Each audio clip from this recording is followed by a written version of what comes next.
Everyone's talking about France, Argentina, Spain, or even England, but I believe one of these teams is going to be a major disappointment in this year's World Cup.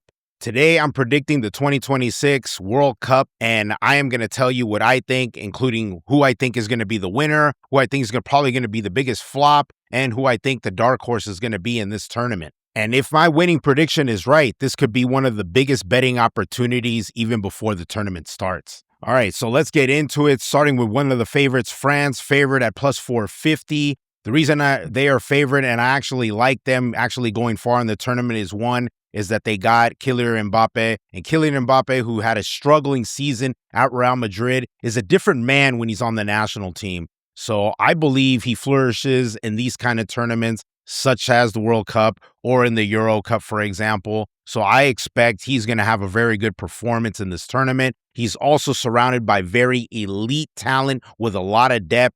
Manager Didier Deschamps, I think he's going to have a plethora of options to go with to make adjustments. Their talent pool from goalie all the way to the front, it's just amazing. I expect France to get at least into the semifinal. So that's the reason why they're predicted as one of the favorites. Coming in as a co-favorite is Spain at also plus 450. And the reason Spain looks so good is because their core is very, very young, highlighted by Lamine Yamal. And this kid, not even 20 years old, he's already a star now in Barcelona, but I think he's only going to elevate his legendary status. And he, as well as Spain, got a plethora of very young talent, just maybe not as deep as France, in my opinion, but it's very young. And I think it could go far in the tournament as well. That's why they're favored at plus 450. I like Spain as well. Who knows what's going to happen with them? I think that they have a very decent group that they can get through. So I expect them to go far, and that's one of the favorites that they have for this World Cup. A third team that has a little bit of a longer shot, and this is where the gap kind of fills pretty wide, and that is England. England coming in at plus 700. This is the best English generation that I have ever seen play. But yet their concern is just simply been disappointments in various tournaments.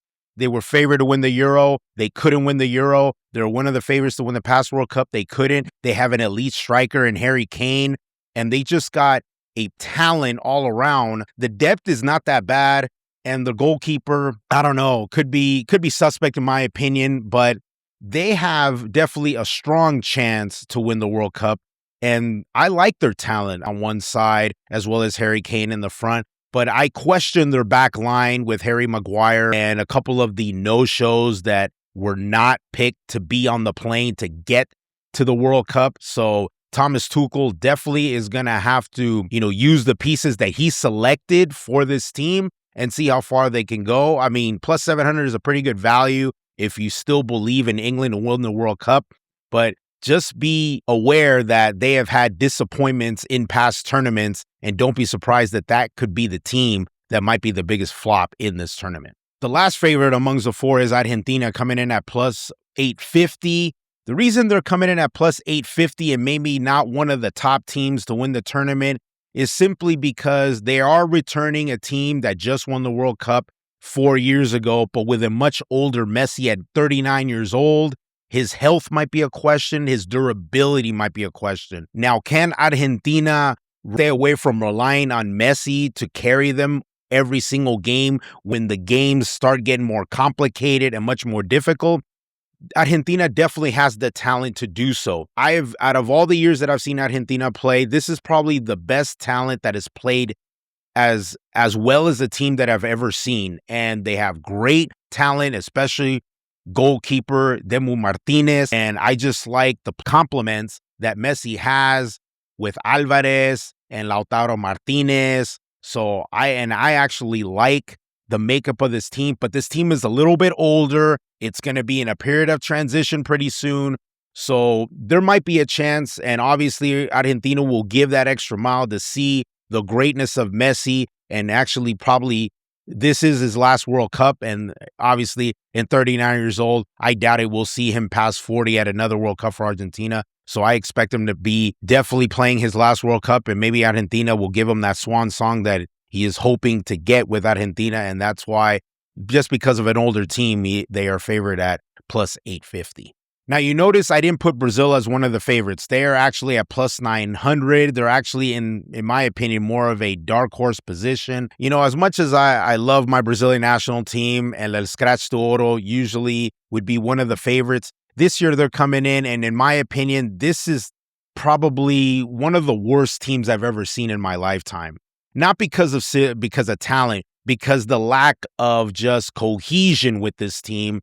And then they're missing some serious pieces that they used to have in the past. In my opinion, they don't have the 9 that used to scare you. They don't have the Ronaldos, the Romarios, Luis Fabiano, Adriano. They don't have that dude. And right now playing that position is Igor Thiago. And in my opinion, although he had a great season with Brentford, it just doesn't convince me that this guy could be scary enough. Can he score the goals necessary? I'm just not convinced there. And playing next to him, it's going to be Vinny Jr. on the left. It's going to be Rafinha on the right. And I like that pair, that combination there, but they're still missing a 10. And I think that in order for Brazil to be successful, Vinny Jr. has to convert into Robinho of the Copa America that they won over 10 years ago. And I think if that happens, and Ancelotti coming in as a new coach, they've never had a foreign coach ever in their history, but if there was one foreign coach that could possibly get him over the top, it's Carlo Ancelotti. So I like that pick as far as a manager, but there are other question marks. You know, the back line, in my opinion, the right and the left back is suspect for me. This is not Cafu and Roberto Carlos walking through the locker room, or Dani Alves and Marcelo. It's not even close to that. They just lost Wesley at the friendly just a few days ago and might be lost for the entire World Cup. And they're going to have to go with Danilo on the right at 35 years old. I don't like that at all. You got an old Casemiro playing that is not as athletic as he used to be in Real Madrid. But I do like Paquetá playing him next to him in the middle, much more athletic with the ability to attack. I like that. But they're missing a serious 10 as well, that creative 10. They don't have a Ronaldinho. They don't have a Kaká.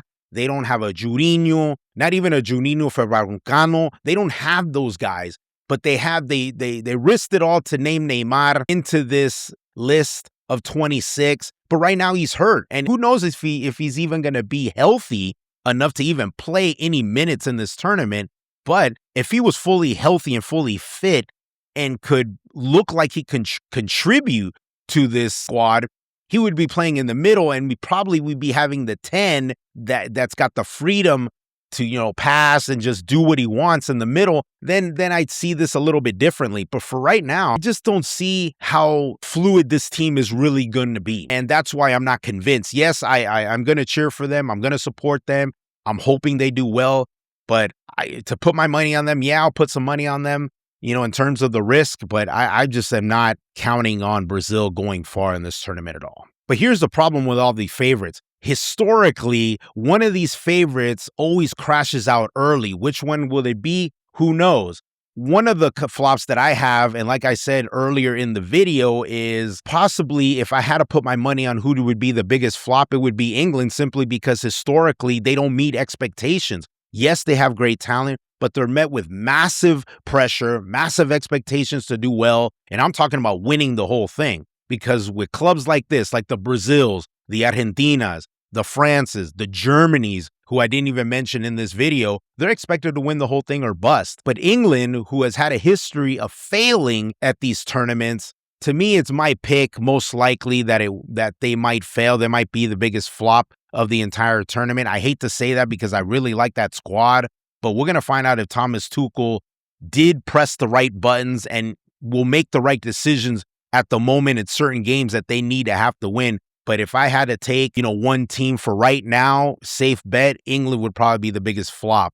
And because England enters the tournament as one of the 4 favorites, most likely I'd be looking for a much better value as far as I wanted to bet on this tournament. Let me know in the comments below, who do you think out of the 4 favorites is the most overrated in this tournament? Now, for all of you that are wondering, where do I have the U.S. men's national team ranked, and are they part of the dark horses on my list? Actually, I do, and for a number of reasons. One, obviously, they got home field advantage. They're playing every game at home as they're the host.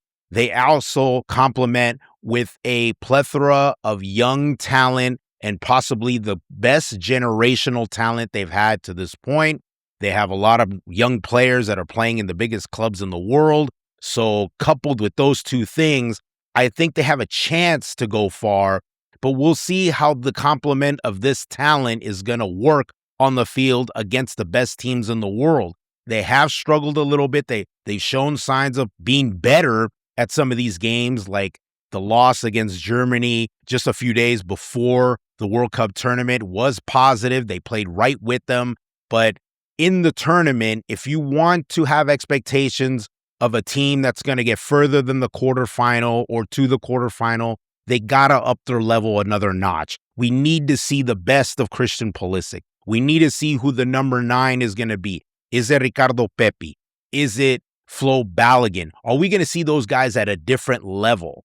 And how well can they defend with a older Tim Ream in the back line? And those are questions that need to be answered. And then one last thing, the United States used to have one of the best talented goalkeeping generations ever. And that's no longer the case. You know, no longer are the years of Casey Keller, Tim Howard, and not even a Brad Guzan. We don't even have any of the goalies that are on this list nowhere near that level. You know, the closest one has been Matt Turner. So, I mean, and he's not even playing in Europe anymore. So there are a lot of question marks with the USA. I am going to be rooting for the USA. And I think that if Mauricio Pochettino, the manager, can elevate this group into a different level, I think USA could be a dark horse. Maybe not to win the World Cup, but I expect them to go far. So there are some bets that get, you know, these teams in the semifinal. I don't know what the odds are at this point. They keep changing every single time. So, I mean, obviously, all bets can change or subject to change. Just understand that. But I have the U.S. as one of the dark horses on my list. Other dark horses I have, the Netherlands, Morocco, Colombia. Those teams are definitely very talented. Morocco's a very talented team. But I have one dark horse. Not only could go far, I think could possibly win it. And I think it's Portugal. I think Portugal, for the first time, has got the surrounding talent with Ronaldo that can get him over the top. And I think that that's what Argentina experienced 4 years ago. Was there enough talent to support Messi to finally get him the World Cup title? I believe that Ronaldo has his best chance surrounding players that are really talented in their prime. They got a strong coach with Roberto Martinez that I believe that if Ronaldo, in my opinion, can complement well with these good, young, talented players, Portugal will go far. The only negative on Portugal is, in my opinion, I have seen the team actually perform better without him on the field. The problem is he's such a strong presence. There is not saying no to him. So who is going to have the gall? Is the coach going to have the courage to say, I got to pull you in the 65-minute when he's run out of gas? And that's going to be the issue at the end of the day. Is he willing to be supportive in the decisions that Roberto Martinez makes? And I believe he can, and I believe he'll be a good enough complementary player. Obviously, he will have his moments because he's got that sheer of greatness, but I like Portugal really strong to win the tournament for me as a dark horse.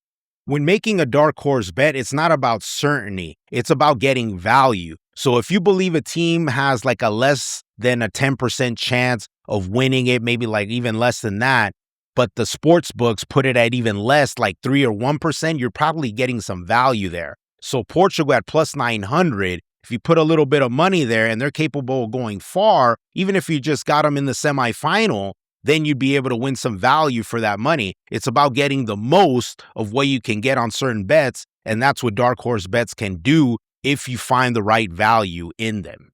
Now, in this video, I don't have the time to break down every single group, and all this is going to give you the bracket breakdown on every single thing. It's just too long of a video. I'm not going to bore you, but I'll give you my semifinalists and then I'll give you the winner. So in my semifinal, obviously I'm still going to root for Brazil. So I believe Brazil and Argentina, I think the way the keys of the bracket, they might end up on one side of the bracket. And then I believe France and Portugal will end up on the other side. So I like those four. I like Brazil, Argentina, Portugal, and France. Yes, I'm taking my Brazilian national team more with my heart than my head. But the other three, I think they can make the semifinal. So I like my picks there. And for my winner, like I said before, I believe that Portugal, even though it's a long shot dark horse, can win the World Cup. I think that Ronaldo's last ride will end, hopefully, if I'm right, will end on a positive note. He will be able to be on par with Messi as far as winning all the major titles from club to country. So if he does that and he is able to cap off his World Cup career winning a World Cup, definitely that'd be the ultimate accomplishment. So I like Portugal because of also the talent surrounding Ronaldo, and I think they're going to push extra hard to get him that accomplishment. So I am taking the Portuguese to win the World Cup. Right, so my predictions are locked in. You know my winner is going to be Portugal, and I have them as the dark horse. My biggest flop is England. So you tell me, I need to hear from you. Comment below. Who do you think is going to win the World Cup? Who do you think is going to go far? Who do you have as the biggest disappointment? Let me know in the comments, and let me know before this tournament starts. And hopefully we can refer back to the video and see who's right and who's wrong. If you like this video, hit the like and subscribe, and hopefully I'll see you in the next one.